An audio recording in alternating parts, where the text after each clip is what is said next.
We've got you.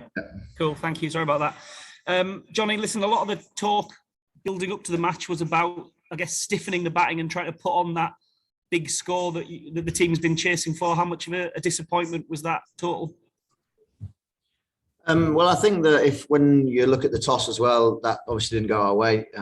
So that's something that we'd have also looked to have bowled in that first session. To be honest, yes, we lost a couple of early wickets, but the partnership between David and Joe was really good again, and naturally disappointing to lose David just before or on the stroke of lunch. So look, it potentially changes things if that doesn't go down then. But yeah, we're still searching for that big score. But like I'm sure that you saw this morning, both teams are looking to bowl first on that pitch with the help of the conditions this morning and also the tinge of green.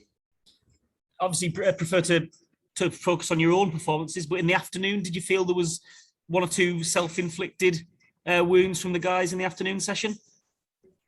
Look, we've got to get a bit stronger and tougher with our dismissals. We know that, we've spoken about that, and that's just being honest with ourselves. So look, we need to keep doing that. We saw in that second innings at Adelaide that we batted for a period of time and put a lot on each of our wickets. And look, when it comes down to the second innings again here, that's exactly what we're going to have to do.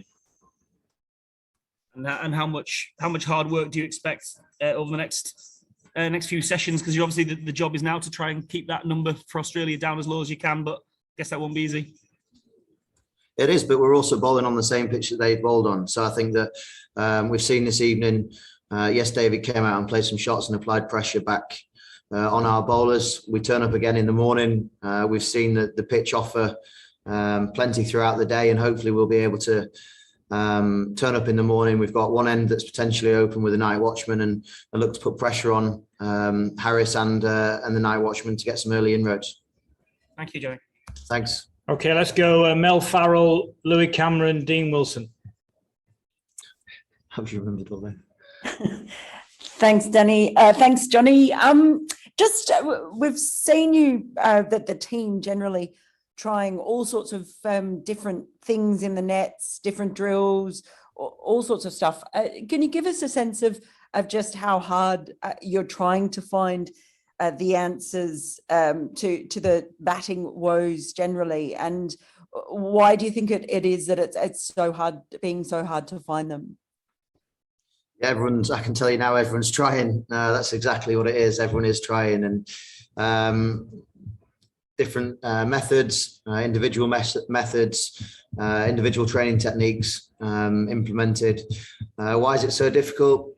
Look, with the pink ball, we know it's not easy, with obviously losing the toss on both sides. We're going to bowl first, and like I mentioned, it was overcast with the weather conditions this morning, and the pitch was green. But look, I think that when you've got guys that are still bowling 138, 140, 144, look, it makes you make decisions a lot quicker. And look, that's part and parcel of the game.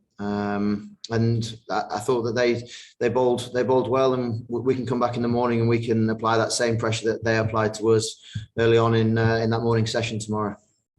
Thank you. No problem. Louis, go ahead. Sorry, Danny, I'm all good, mate. I was only telling Rory that we could hear him. Oh, that's all right, mate. Let's go to Dean then. Dean Wilson, please. Hi, Johnny. I just wanted you to talk a little bit about those dismissals in the middle, particularly between Ben and Joss. You know, you're at the other end and going pretty nicely. You a bit disappointed that kind of shot selection and that the execution from those guys kind of didn't hang around long enough for you to put on a decent partnership?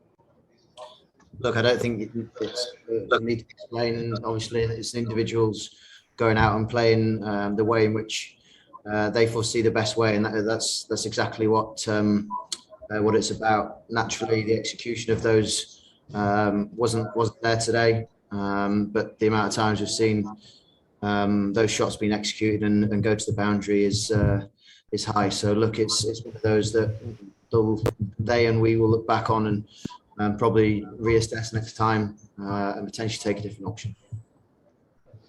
does it not seem slightly odd, the over before tee, just the second ball that you faced from a spinner to try and take him down the way that Josh did? That seems slightly odd to me. Look, I think that's an individual decision, isn't it? If that's the game plan to take the off spinner down and put pressure back on, potentially get another fielder back, then that's the game plan that was taken. Thank you. Thanks, Dino. Let's go with the last one, Bharat, please, and then we're done. Thank you. Thanks, Danny. Hey, Johnny. Do you think it's reached a point in this series, Johnny, where it's not about technique, it's not about, what you're really doing in the nets, and just about a couple of guys just putting your hands up and saying, let's just take the bull by the horns and just go for it and just break out of this rut that the batting seems to have gone into? Look, I think you make a decent point. It's about finding a way.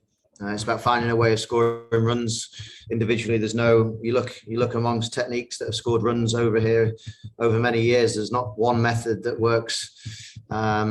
Is there? There's many different methods, and like you mentioned, it is about finding a way. And there's different techniques throughout both sides. There'll have been people that have analysed people's techniques and game plans as to how they see the best way of scoring runs. But at the end of the day, it does come down to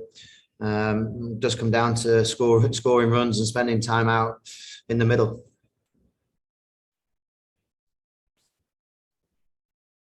Thank you. Cool. I think we're done. Thank you. Thanks, guys. Thanks, everyone. Cheers. Merry Christmas. Leave it. Thank you.